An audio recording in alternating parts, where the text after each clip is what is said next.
Assalamualaikum warahmatullahi wabarakatuh. Perkenalkan kami dari kelompok 3, kelas 63 6A06.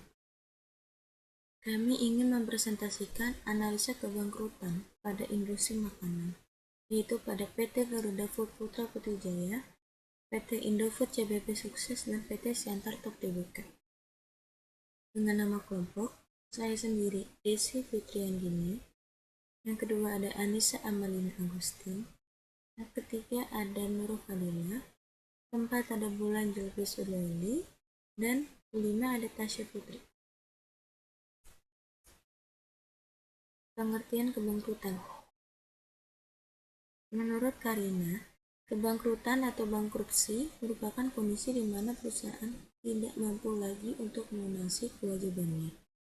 Kebangkrutan sebagai suatu kegagalan yang terjadi pada sebuah perusahaan.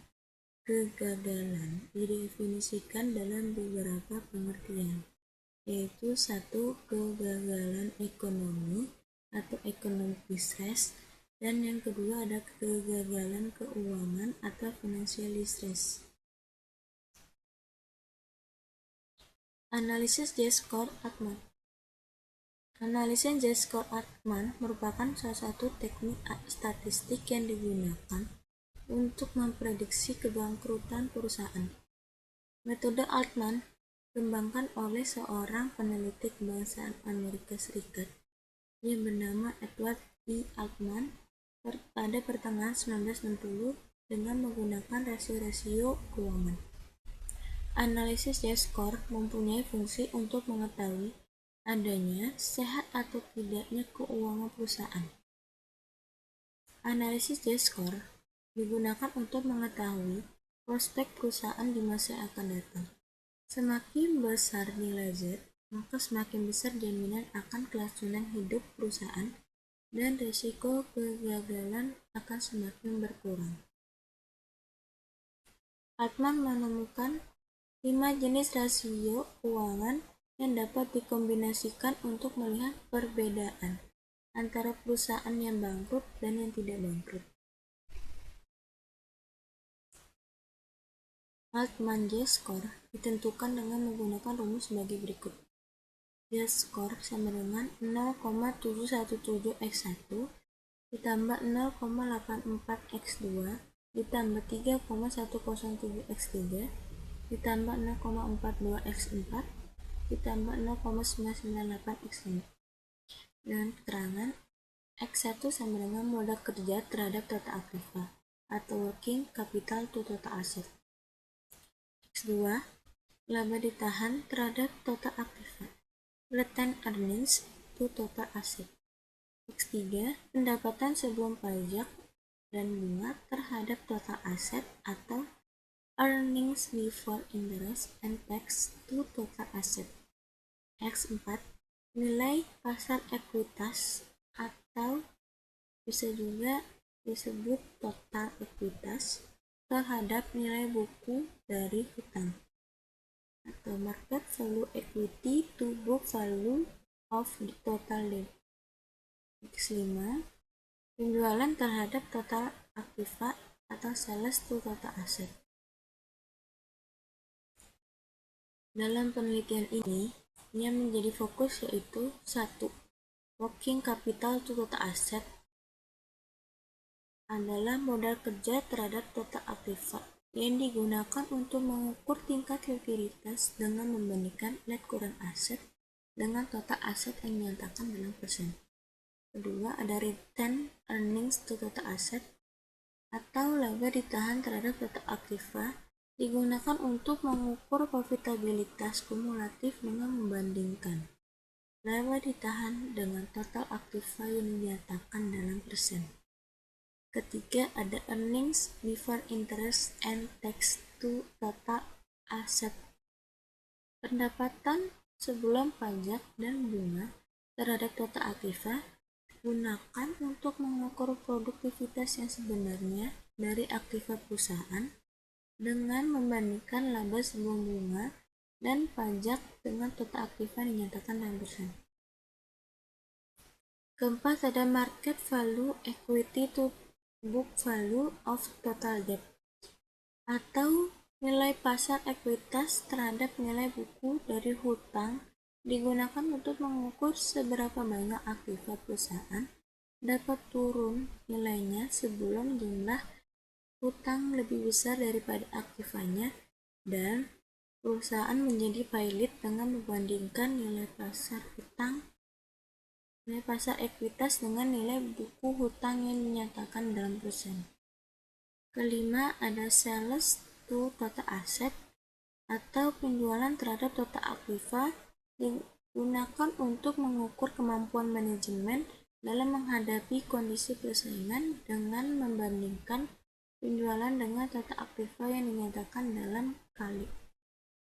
Tahap-tahap analisis yang akan dilakukan adalah yang pertama, mengadakan perhitungan terhadap rasio net working capital to total asset pada seluruh kelompok perusahaan plastik dan kemasan yang ada di BEI dengan menggunakan rumus X1, yaitu modal kerja dibagi dengan total aktiva.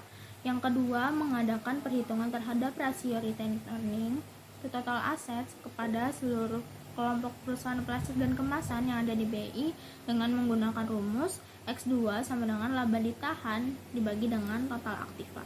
Yang ketiga, mengadakan perhitungan terhadap rasio earnings before interest and tax to total assets pada seluruh perusahaan plastik dan kemasan yang ada di BEI dengan menggunakan rumus X3 sama dengan pendapatan sebelum pajak dan bunga atau EBIT dibagi dengan total aktiva.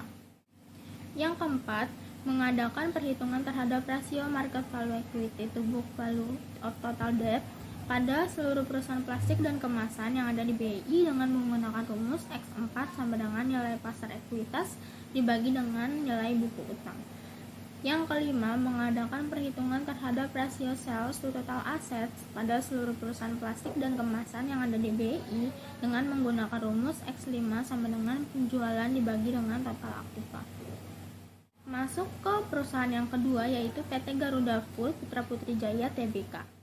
PT Garuda Food Putra Putri Jaya Tbk modal kerja atau total aset, working capital to total asset pada tahun 2019 aktiva lancarnya sebesar 1.989.886.108.743 rupiah dan hutang lancarnya sebesar 1.381.731.637 rupiah dan modal kerjanya sebesar 696.4.377.106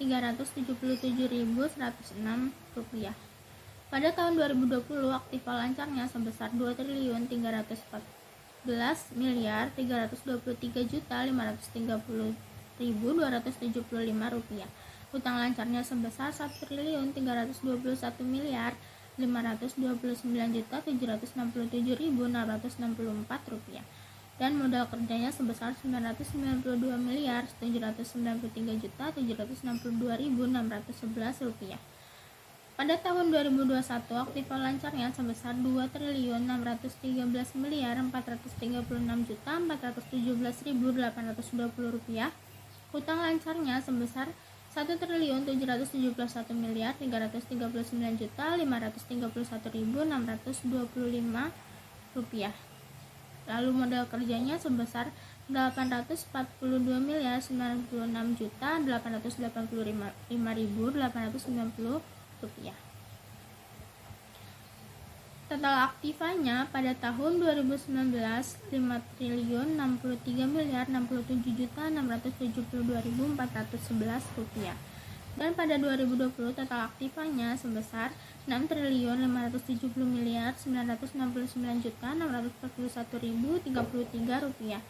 Dan pada tahun 2021 total aktivanya sebesar 6.762.280.143 rupiah. Masuk ke perhitungan nilai X1 working capital to total asset.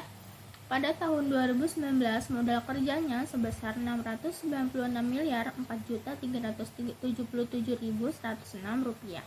Total aktivanya sebesar 5.063.677.414 rupiah, maka X1-nya sebesar 0,14. Lalu pada tahun 2020 modal kerjanya 962.793.762.611 dan total aktifanya 6.579.641.033 rupiah, maka X1-nya sebesar 0,15.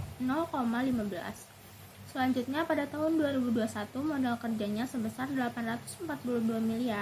842.996.885.895 rupiah dan total aktifanya sebesar 6.366.602.280.143 rupiah dan X1-nya sebesar 0,12. Lalu perhitungan nilai X2 return earnings to total asset. Laba ditahan dari 2019 sampai 2021 yaitu nihil, maka X1-nya dihitung nihil. Kemudian perhitungan nilai X3 EBIT to total asset. Pada tahun 2019 EBIT-nya sebesar 880.567.5.845 rupiah dan total aktifanya sebesar 5.063.603.672.414 rupiah, maka X3-nya sebesar 0,11.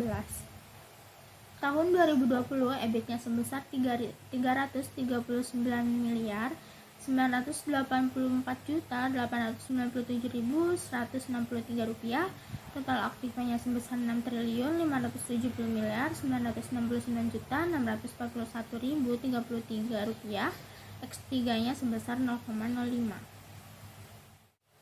Pada tahun 2021 EBIT-nya sebesar 632.954.506.311 rupiah dan total aktifanya sebesar 6.796.602.280.143 rupiah, maka X3 sebesar 0,09.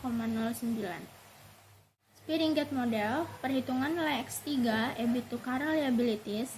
Pada tahun 2020 EBIT-nya sebesar 580.557.5.845 rupiah, hutang lancarnya sebesar 1.381.831.731.637 rupiah, X3-nya sebesar 0,45.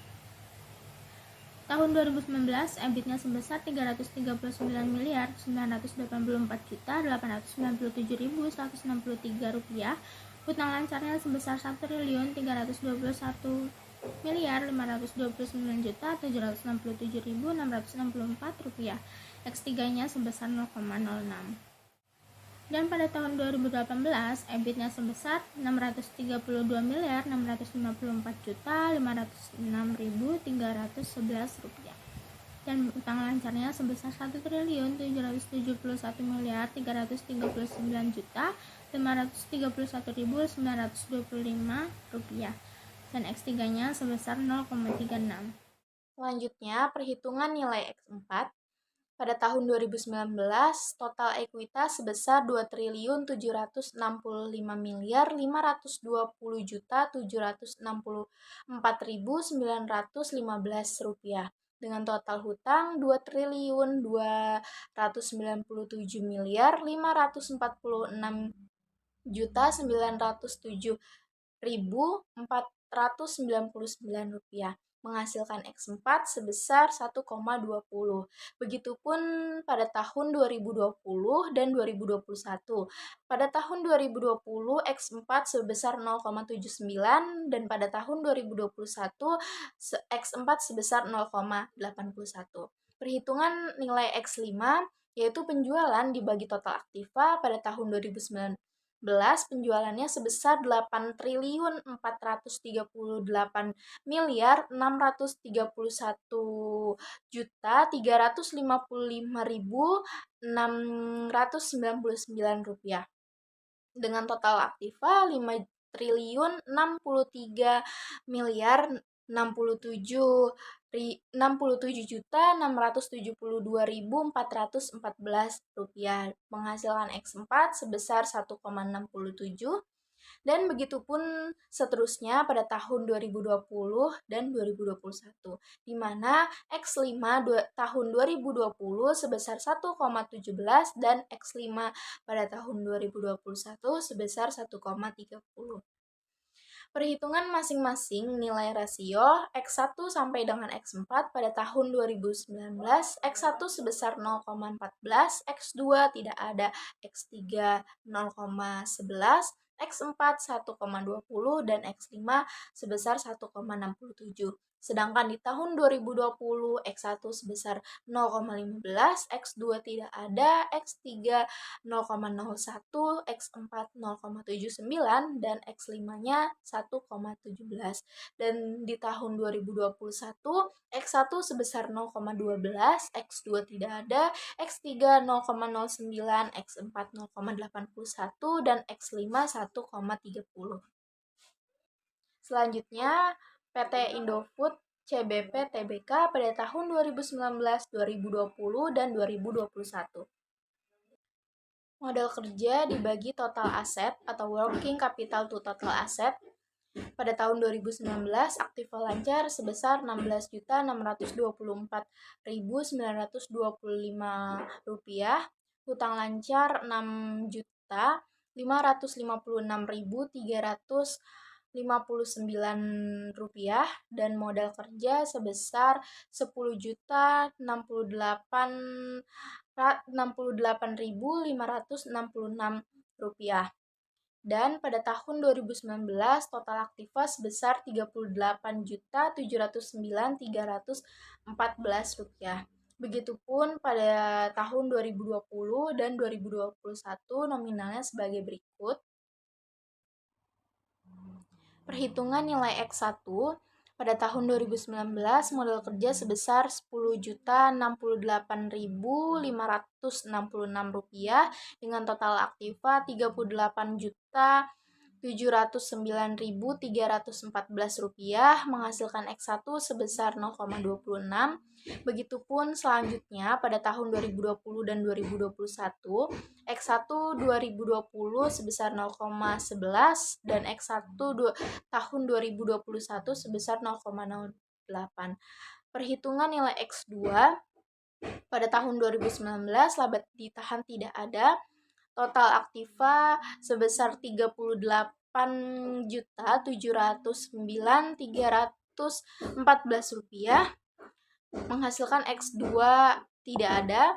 Begitupun pada tahun 2020 dan 2021. Perhitungan nilai X3 pada tahun 2019, EBIT sebesar Rp7.436.972 dengan total aktiva sebesar Rp38.709.314, menghasilkan X3 sebesar 0,19. Begitupun pada tahun selanjutnya, X3 pada tahun 2020 sebesar 0,10, X3 pada tahun 2021 sebesar 0,06. Springgate model perhitungan nilai X3, EBIT to current liabilities pada tahun 2020, EBIT sebesar Rp7.436.972 dibagi hutang lancar sebesar Rp6.556.359, menghasilkan X3 sebesar 1,13. Pada tahun 2019, X3 sebesar 1,09. Pada tahun 2018, X3 sebesar 0,58. Perhitungan nilai X4 pada tahun 2019, total ekuitas sebesar Rp26.671.104 dengan total hutang Rp12.038.210, menghasilkan X4 sebesar 2,22. Begitupun pada tahun selanjutnya, X4 pada tahun 2020 sebesar 0,94 dan X4 pada tahun 2021 sebesar 0,96. Perhitungan nilai X5 pada tahun 2019, penjualan sebesar Rp42.296.700 Rp3 dengan total aktiva Rp38.709.314, menghasilkan X5 sebesar 1,09. Begitupun pada tahun 2020 dan 2021. Perhitungan masing-masing nilai rasio X1 sampai dengan X5 yaitu pada tahun 2019 X1 0,26, X2 tidak ada, X3 0,19, X4 2,22, X5 1,09. Pada tahun 2020, X1 sebesar 0,11, X2 tidak ada, X3 0,10, X4 0,94, X5 0,45. Dan pada tahun 2021, X1 sebesar 0,08, X2 tidak ada, X3 0,005, X4 0,96, dan X5-nya 0,31. Selanjutnya PT Siantar Top Tbk tahun 2019, 2020, dan 2021. Modal kerja dibagi total aset, working capital to total asset.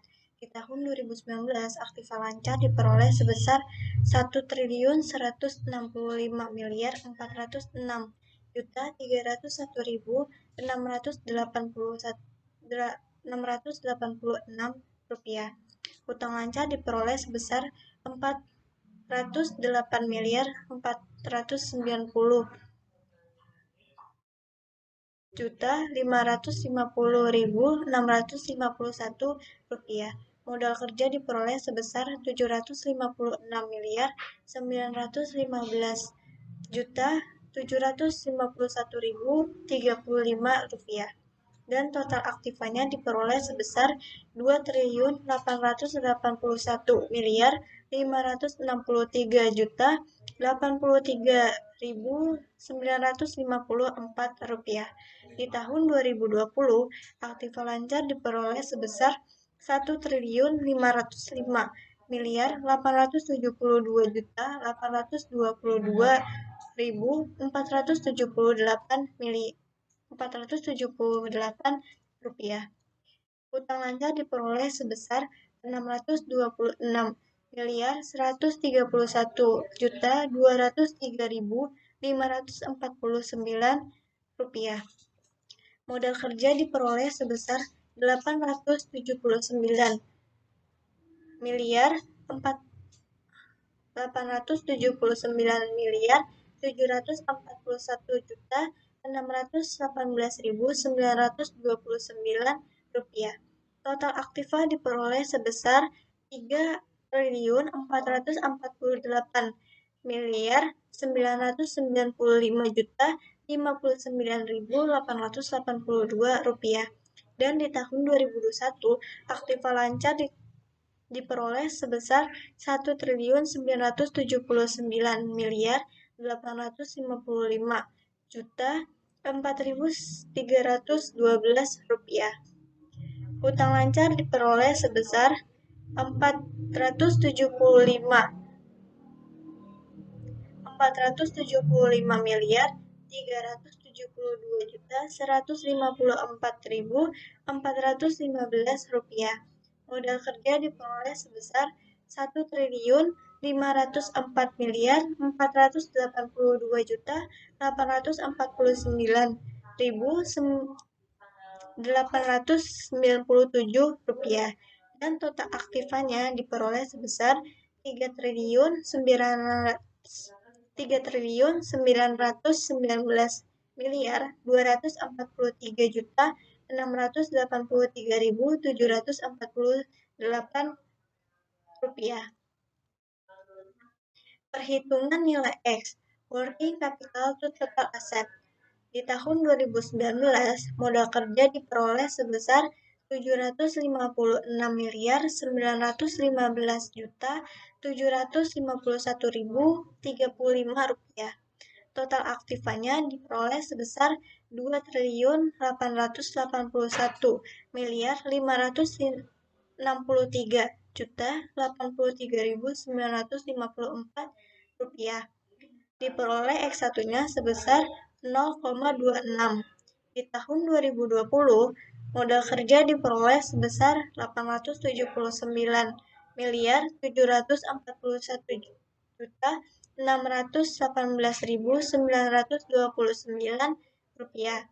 Total aktifanya diperoleh sebesar 3.448.995 juta 59.882 rupiah. Diperoleh X1-nya sebesar 0,26. Di tahun 2021, modal kerja diperoleh sebesar 1.504.482 juta 849.897 rupiah, dan total aktifanya diperoleh sebesar 3.919.243 juta 683.748 rupiah. Diperoleh X1-nya sebesar 0,38. Perhitungan nilai X, retained earning to total asset. Perhitungan nilai X2 di retained earning to total asset. Di tahun 2019, laba ditahan tidak ada, total aktifanya diperoleh sebesar 2.861.563.083.954 rupiah. Diperoleh X2-nya tidak ada. Di tahun 2020, laba ditahannya tidak ada, total aktifanya diperoleh sebesar 3.449.995.059.882 rupiah. Diperoleh X2-nya tidak ada. Di tahun 2021, laba ditahannya tidak ada, total aktifanya diperoleh sebesar 3.943.683.748 rupiah. Diperoleh X2-nya tidak ada. Perhitungan nilai X3, EBIT to total asset. Di tahun 2019, EBIT diperoleh sebesar 607.043.293.422 rupiah. Total aktifanya diperoleh sebesar 2.881.563.083.954 rupiah. Diperoleh X3-nya sebesar 0,21. Tahun 2020, EBIT-nya diperoleh sebesar 773.195.121 rupiah. Total aktifanya diperoleh sebesar 3.448.995.059.882 rupiah. Diperoleh sebesar X3-nya 0,22.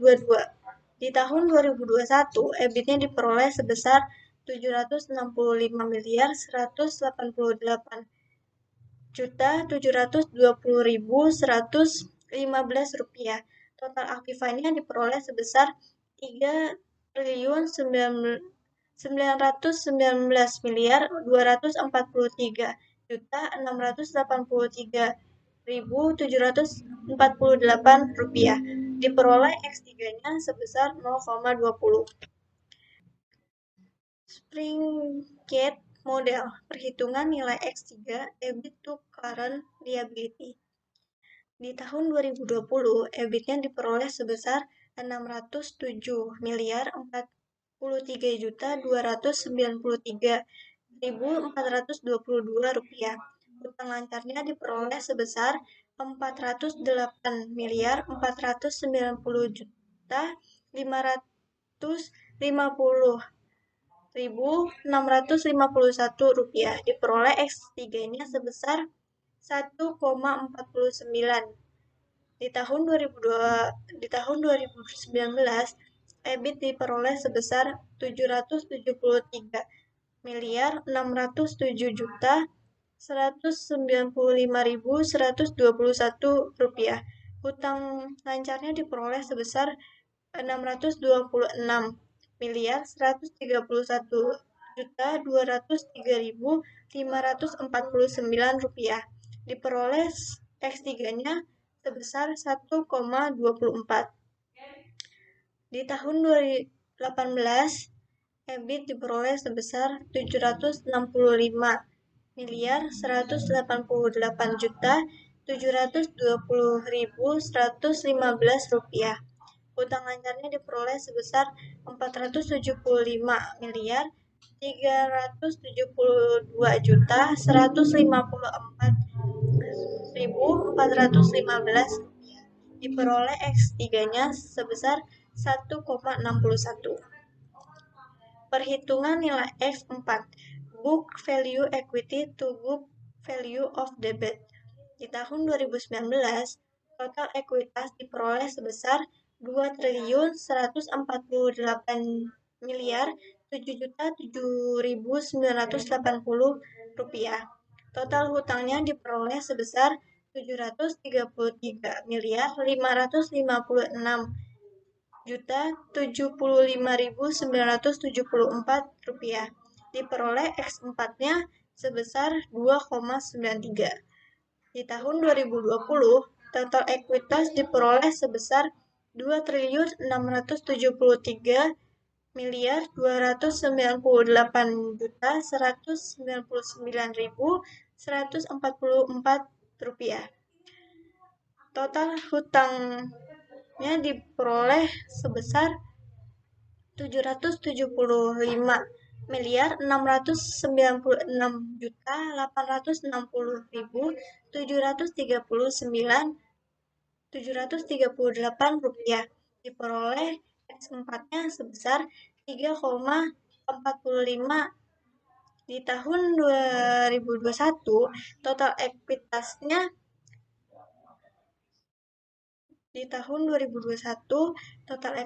diperoleh sebesar Rp3.388.842.529.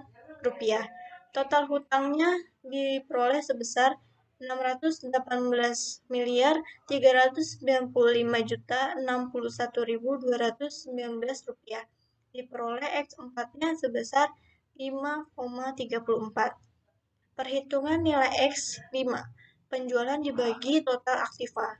Di tahun 2019, penjualan diperoleh sebesar Rp3.512.509.168.853. Total aktivanya diperoleh sebesar Rp2.881.563.083.954. Diperoleh X5-nya sebesar 1,22. Di tahun 2020, penjualan diperoleh sebesar Rp3,846.354.825. Total aktivanya diperoleh sebesar Rp3.448.999.882. Diperoleh X5-nya sebesar 1,12. Di tahun 2021, penjualan diperoleh sebesar Rp4.841.814.614.012. Total aktivanya diperoleh sebesar Rp3.919.243.683.748. Diperoleh X5-nya sebesar 1,08. Perhitungan masing-masing nilai rasio X1 sampai X4. Di tahun 2019, X1-nya diperoleh sebesar 0,26, X2-nya tidak ada, X3-nya 0,21, X4-nya 2,93, dan X5-nya 1,22. Di tahun 2020, X1-nya diperoleh sebesar 0,26, X2-nya tidak ada, X3-nya 0,22, X4-nya 3,45, dan X5-nya 1,12. Di tahun 2021, X1-nya diperoleh sebesar 0,38, X2-nya tidak ada, X3-nya 0,20, dan X4-nya 5,34 dan X5-nya 1,08. Analisa PT Garuda Food Putra Putri Jaya. Nilai Z-score pada PT Garuda Food Putra Putri Jaya Tbk pada tahun 2019 sampai 2021 mempunyai nilai Z-score sebesar 2,62, 1,71, dan 2,02. Sehingga perusahaan ini diklasifikasikan sebagai perusahaan dalam kondisi rawan kebangkrutan atau gray area. Pada tahun 2020, nilai Z-score perusahaan ini sebesar 1,71 mengalami penurunan sangat drastis sebesar 0,91 pada tahun 2019. Lalu, mengalami kenaikan di tahun 2021 sebesar 0,25, namun tidak dapat merubah kondisi kebangkrutan dari tahun-tahun sebelumnya. Analisa PT Indofood CBP Tbk. Nilai Z-score PT Indofood CBP Tbk pada tahun 2019 sampai 2021 mempunyai nilai Z-score sebesar 2,80, 1,22, dan 1,46. Pada tahun 2020, perusahaan tersebut mengalami penurunan nilai Z-score sebesar 1,9 dari tahun 2019, kemudian mengalami penurunan kembali pada tahun 2021 sebesar 0,01. Yang ketiga adalah analisis PT Siantar TOP Tbk. Nilai Z-score pada tahun 2019 sampai dengan 2021 mempunyai nilai Z-score sebesar 3,29, 3,44, dan 4,20, sehingga perusahaan ini diklasifikasikan sebagai perusahaan dengan kondisi sehat. Pada tahun 2020 mengalami kenaikan sebesar 0,15 dan mengalami kenaikan kembali pada tahun 2021 sebesar 0,76. Sekian presentasi dari kelompok kami.